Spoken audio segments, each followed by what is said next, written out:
காத்துக்கொள்ள வேண்டுமாம். நீதிமொழிகள் 4ஆம் அதிகாரம் 23வது வசனம் இப்படியாக சொல்லுகிறது, எல்லா காவலோடும் உன் இருதயத்தை காத்துக்கொள், அதனிடத்திலிருந்து ஜீவ ஊற்று புறப்படும் என்று சொல்லப்பட்டிருக்கிறது. ஆம் பிரியமானவர்களே, நம்முடைய இருதயத்தை எல்லா காவலோடும் கூட காத்துக்கொள்ள வேண்டியது நமக்கு அவசியமாக காணப்படுகிறது.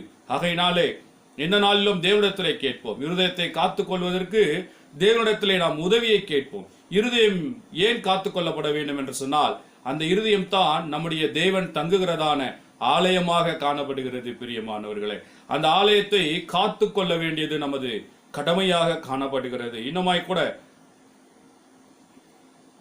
நாம் ஒரு காரியத்தை பார்ப்போம். அடுத்தபடி நாம் காத்துக்கொள்ள வேண்டியதான காரியம் என்னவென்றால், நம்முடைய கண்களை நாம் பாதுகாக்க வேண்டியது மிகவும் அவசியமாயிருக்கிறது. ஏனென்றால் கண்ணானது சரீரத்தின் விளக்காய்